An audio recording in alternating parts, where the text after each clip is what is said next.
ধূমপান স্বাস্থ্যের পক্ষে ক্ষতিকর, এতে ক্যান্সার হয়। Cigarette smoking is injurious to health, it causes cancer.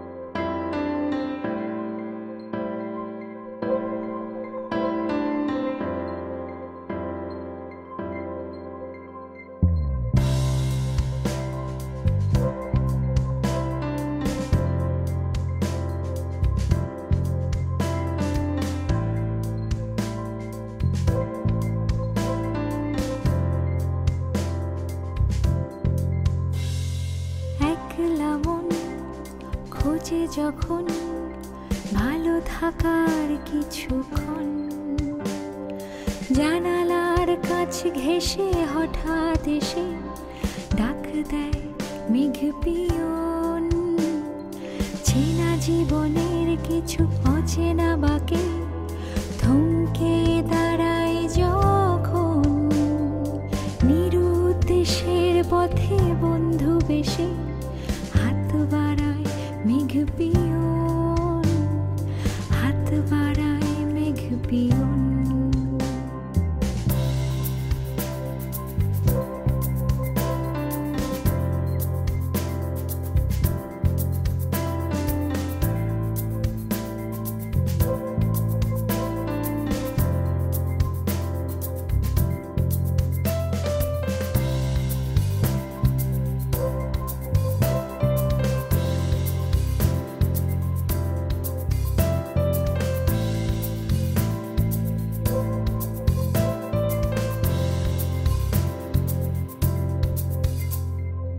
ইচ্ছেগুলো মুঠোয় ভরে হাওয়ায় ওড়ায় তখন, চুপ কথার গানে তোমার গানে পৌঁছে দেয় মেঘ peon.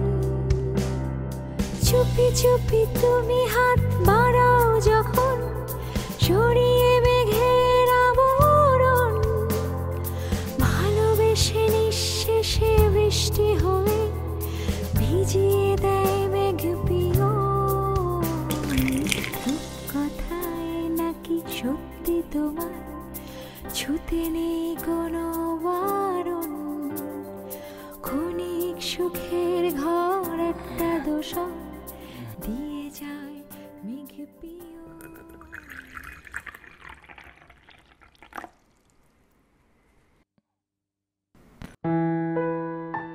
Good morning. Good morning.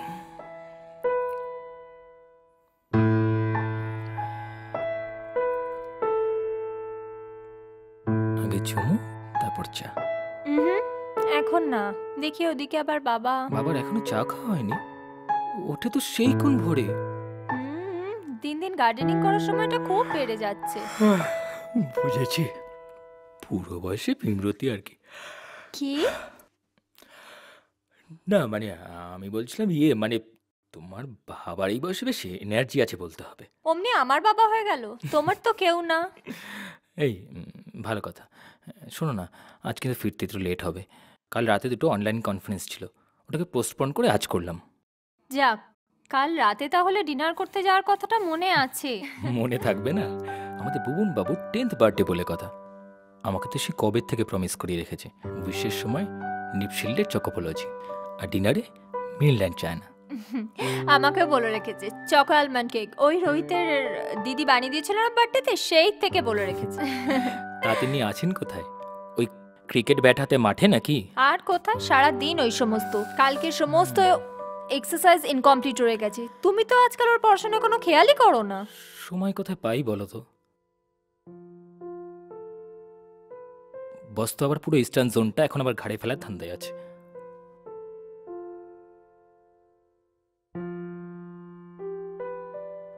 তুমি তো বাবাকে একটু বলতে পারো, অবসর সময় যদি উনি একটু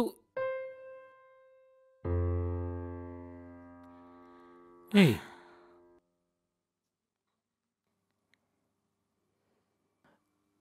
কি হলো? এই, ডোন্ট বি আপসেট, আমি দেখছি। এবার বলো তো, পুজোর ছুটিতে কোথায় বেড়াতে যাবে? তুমি বলো। সুইজারল্যান্ডে? কেমন হয়? হুম।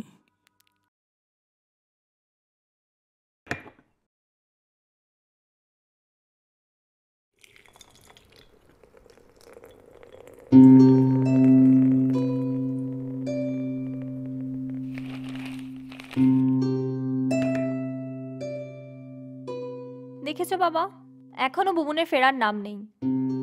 আজকাল সারাক্ষণ শুধু কম্পিউটার গেমস আর ক্রিকেট নিয়ে পড়ে আছে।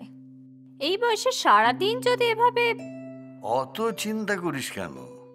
পড়াশোনায় ওই রকম ফাঁকি মারবে না। তোরা কি ওকে অত অবুঝ মনে করিস নাকি? তা নয় তো কি? একেবারেই না। যে মিস্টার অ্যান্ড মিসেস মুখার্জির দেয়া বলে সবচেয়ে পছন্দের বার্থডে গিফটটা রিফিউজ করতে পারে, তাকে তুই অবুঝ বলতে পারিস না। তোরা শুধু শুধু এই নিয়ে চিন্তা করছিস। তুমি আমার কথা পাত্তা দিচ্ছ না বাবা। স্নিগ্ধ এরকমটা করে কিন্তু মাঝে মাঝে। অত চিন্তা করিস না মা। তাছাড়া এই যে কম্পিউটার, মোবাইল, এসব নিয়েও তো পড়াশুনো করা যায়। এসব নিয়ে পড়াশুনো করাটা কি সময় নষ্ট? তোমার অর্কিড প্ল্যান্টিং কতদূর? ওই চলছে ভালোই। দক্ষিণের জানলার নিচে জায়গাটা ভালো করে সাজিয়ে নিয়েছি। একদিন ভোর ভোর উঠে আমার সঙ্গে তো দেখতে যেতে পারো। হ্যাঁ হ্যাঁ। আচ্ছা বলছি, তোমায় কিছু লিলিয়ামস আনিয়ে দেবো। আমার এক অফিস কলিগ নেদারল্যান্ড গেছে, ওকেই বলেছি। বেশ ভালো। তবে তোমায় কিন্তু একটা কথা দিতে হবে। সে আবার কি? দেখো, তুমি কিন্তু আজকে ব্রেকফাস্ট করতে বড্ড লেট করছো। এত বেলা অবধি তোমার এমটি স্টমাক থাকা একদম ঠিক হচ্ছে না। তুমি তো ভোর ভোর ব্রেকফাস্টটা করে নিতে পারো, তারপর যত খুশি সময় কাটাও বাগানে। তার মানে বলতে চাইছো এমন মানব জমিন রইল পতিত, আবাদ করলে ফুল তো সোনা, তাই?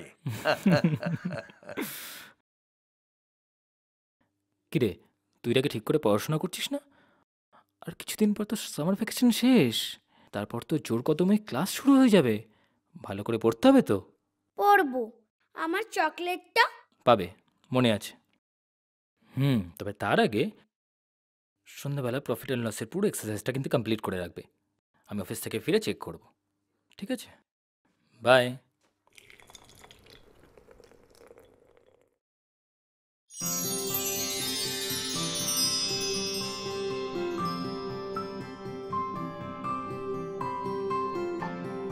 বাবা, তুমি কিন্তু আজকে ডিনারটা করে নিও। আমার আজকে একটু লেট হবে ফিরতে, দুখানা সেমিনার আছে পর পর। আমি ফিরে এসে সমস্ত কিছু অ্যারেঞ্জ করব, ঠিক আছে? ঠিক আছে। টাটা বুবুন।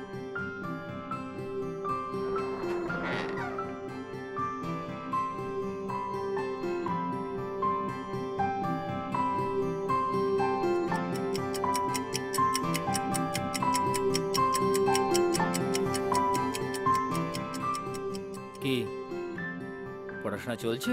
হুম আর আমার হোম ট্যাক্সগুলো? কমপ্লিট। একটু টয়লেট করে আসি। তোমার ডিনার হলো? হ্যাঁ হ্যাঁ, খুব ভালো ডিনার হয়েছে। আজ তো মোচার ঘন্ট খেয়ে আমার একদম পেট ভরে গেছে। রাকমা এত ভালো রেঁধেছিল। আর প্রেশারের ওষুধটা? হ্যাঁ হ্যাঁ, ও ভুলছি না। ওটা খেয়ে নেবো। বকুনি এত খেয়েছি সেদিন, ও আর আমার ভুল হবে না। তুমি তো নিজের একটু খেয়াল রাখবে, বয়সটা তো। শোনো শোনো, মাছগুলোকে এখনো খাবার দেওয়া হয়নি। আমি যাই গিয়ে সেটা দেখি। তুমি বরং তোমার ডিনারটা সেরে নাও। কিন্তু শোনো, হ্যাঁ, বুবুন তোমার সঙ্গে ডিনার করবে বলে এতক্ষণ বসে রয়েছে। আচ্ছা, ওকে নিয়ে ঠিক করে খেতে বসো। একদম।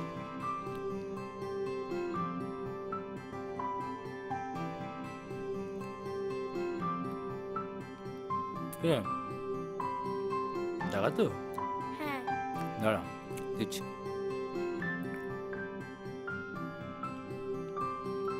উফ, এখনই যেতে হলো?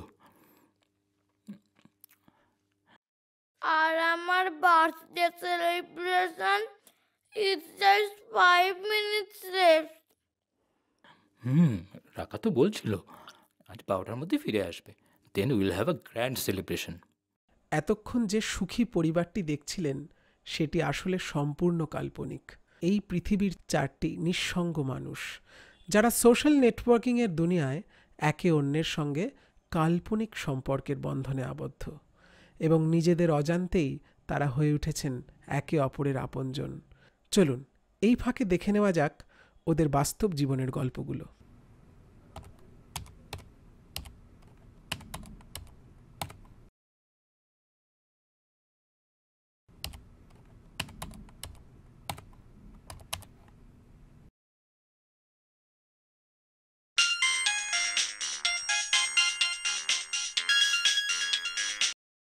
হ্যাঁ, কে তো কি বল। এই একটু দেখ তো, বাপির সাথে না ভিডিও কনফারেন্সে কথা বলছিলাম, হঠাৎ কেটে গেল, আর রিকানেক্ট হচ্ছে না, দেখাচ্ছে ডোমেন ইজ টেম্পোরারিলি ব্লকড। আরে আমারও সেম সেম। তাহলে বোধহয় ইন্ডিয়ান ডোমেনটাই প্রবলেম করছে। ওহো, হবে হয়তো। তুই একটা কাজ কর, ওটা না অনেক সময় হয়তো একটু পরের দিকে আবার ঠিক হয়ে যাবে। তো তুই একটু ওয়েট কর, যদি পরের লাইনটা চলে আসে আমাকে জানাস, আমি অনলাইন আছি। Okay okay bye. Okay okay by.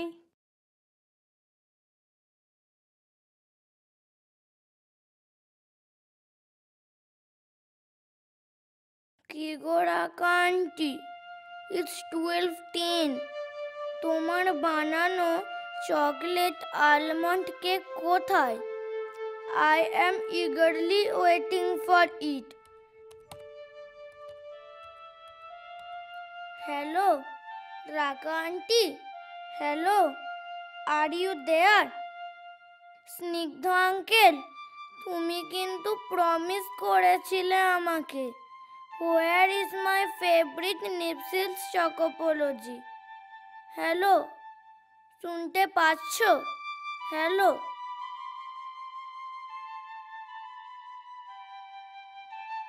তোমারটা কিন্তু সারপ্রাইজ ছিল। কি গো, কোথায় তুমি? কি গো?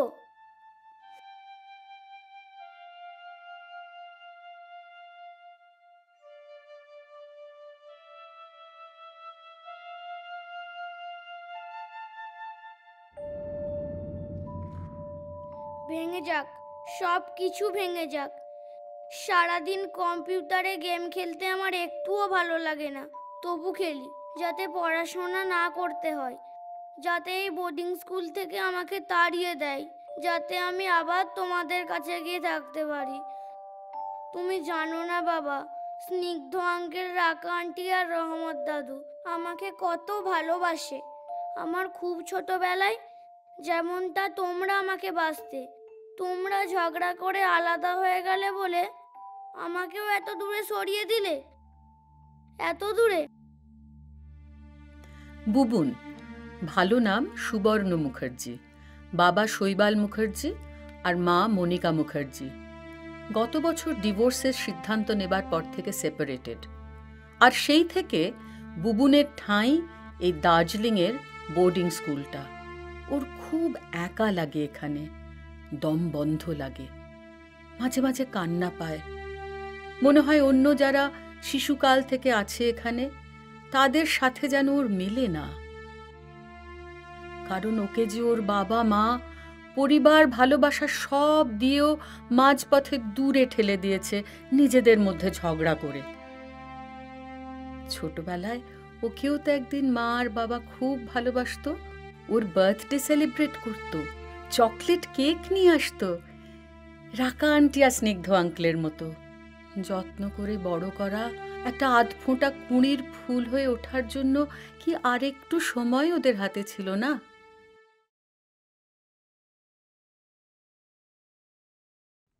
Hello Bubun, still offline?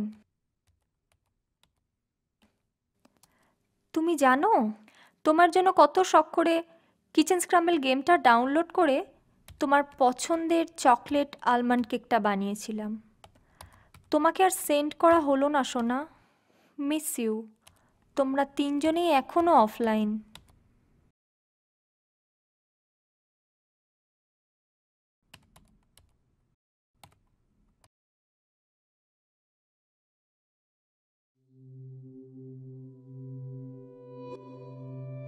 রাকা, চন্দ্রিমা সেন।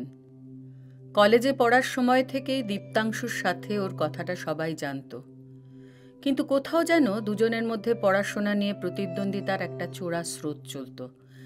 রাকার মাঝে মাঝে ভয়ও হতো যে এই সম্পর্কটা নিয়ে এগোলে যদি, হ্যাঁ, যা ভাবত ঠিক তাই হয়েছিল। বিয়েটা হলো, কিন্তু তার বছর দেড়েকের মধ্যেই স্কলারশিপ পেয়ে ইউকে যাবার সুযোগটা হাতছাড়া করতে চায়নি রাকা। কেরিয়ারের শুরুতেই এমন একটা সুযোগ, ভেবেছিল দীপ্তাংশু অন্তত এক্ষেত্রে কোঅপারেট করবে, কিন্তু না। প্রথম কথাটা এলো দীপ্তাংশুর কাছ থেকে, সংসারের থেকে কেরিয়ার বড়, অসম্ভব। Separation, divorce. তারপর তো হয়ে গেল বেশ কয়েক বছর। বেশ তো চলছে, স্নিগ্ধ, রহমত বাবু, বুবুনদের নিয়ে। এখন ওরাই যে রাকার পরিবার।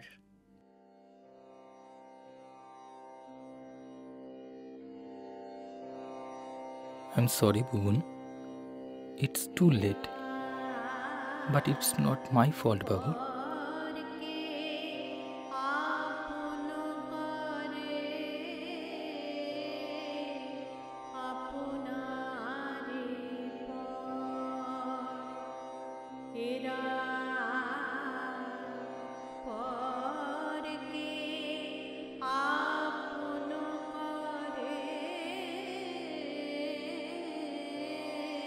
স্নিগ্ধ, স্নিগ্ধ সুন্দর দে কলকাতাতেই ছোট একটা সেলসের চাকরি করে। নিজেকে একদিন খুব বড় একটা মাল্টিন্যাশনাল কোম্পানির এমপ্লয়ি হিসেবে দেখতে চায় ও। সেলসের চাকরিটা অনেক কষ্টে জোগাড় করার পর শ্যামবাজারের এই মান্ধাতার আমলের ভাড়া বাড়িটাতে ভালো মন্দ, আনন্দ, দুঃখ, খিদে, তেষ্টা সব মিলিয়ে মিশিয়ে যেন বেশ ভালোই কেটে যাচ্ছে ওর। মাঝে মাঝে ভাবে, এই তো আছি বেশ রাকা, বুবুন, রহমত বাবুদের নিয়ে। আর কি দরকার বউ, বাচ্চা, সংসার, পয়সা কড়ির টানাটানি, এসব নিয়ে জটিলতা বাড়ানোর। আজকাল আর ইচ্ছা করে না। মা, বন্ধু বান্ধবেরা বলে বলে ক্লান্ত হয়ে প্রায় হাল ছেড়ে দিয়েছে বললেই চলে।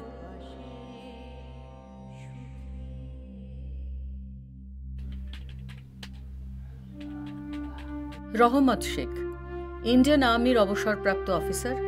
শখ বলতে গার্ডেনিং আর মাঝে মাঝে একটু লেখালেখি করা। একমাত্র ছেলে, তার পরিবার নিয়ে বিদেশে সেটেলড। স্ত্রী লীলা চলে গেছে প্রায় 4 বছর হতে চলল। আজকাল আর একা একা বাগানের শাকসবজি ফুল ফলাতে ভালো লাগে না রহমতের। শরীরটাও আজকাল আর সাথ দেয় না। খোকা শেষবার বৌমাকে আর নাতিকে নিয়ে অস্ট্রেলিয়া চলে যাবার আগে ভাগ্যিস পুরনো ডেস্কটপটাতে ফার্মওয়েল গেমটা ডাউনলোড করে দিয়ে গেছিল। তবে আজকাল আর ফার্মওয়েলের বাগান সাজানোর পরে অবসর মেলে না। খোঁজ নিতে হয় মেয়েটা বিদেশ বিভুঁয়ে একা একা আছে কেমন। স্নিগ্ধর সঙ্গে কত শখ, নেশা, অ্যাডভেঞ্চারের গল্প চলে ঘন্টার পর ঘন্টা। আর বুবুনের যত দুষ্টু মিষ্টি আবদার, হোম টাস্কটাও সামলে দিতে হয় মাঝে মাঝে। তবে ওদের জন্য খোকাকে তোষাবোধ করতে হয়নি রহমতকে। ইন্টারনেটের দুনিয়ায় রহমত নিজেই খুঁজে নিয়েছে ওদের, খুঁজে নিয়েছে আপন জনেদের। বড় মায়া, ভালোবাসার এক অদৃশ্য বন্ধনে গাঁথা তার নতুন এক পরিবার। ঠিক স্বপ্নের মতো, কিন্তু স্বপ্ন নয়, খুব সুন্দর এক সত্যি। মেঘের পথে হাত ধরলাম তোমার, বৃষ্টি ভেজার অপেক্ষাতেই ভোর। জল ছবিতে ধরা দেবে তুমি, ঝাপসা চোখে ছায়াপথের ঘোর। ছুঁতে তোমার নেই যে কোনো মানা, এ উষ্ণতা আজও প্রশ্নহীন। মেঘের বুকে ভালোবাসার ডানা, কাছে আরো কাছে ডাকছে দিন। হিসেব নিকেশ থেকে অনেক দূরে যাব তোমার পায়ে পায়ে আমি। জীবনপুরে তোমার সুরে সুরে প্রশ্রয় পায় আমার এ পাগলামি। নেই তো বাধা তোমার আমার পথে, একসঙ্গেই যাব তো হাত ধরে। চুপি চুপি বলবো আকাশটাকে, এমন মেঘ আবার যেন করে। সেই মেঘেতে আমার আলো তুমি, মাঝে মাঝে আড়ালে যাও সরে। জানি আবার দেখা দেবে বলে, রামধনু হয়ে নতুন কোনো ভোরে, রামধনু হয়ে নতুন কোনো ভোরে, রামধনু হয়ে নতুন কোনো ভোরে।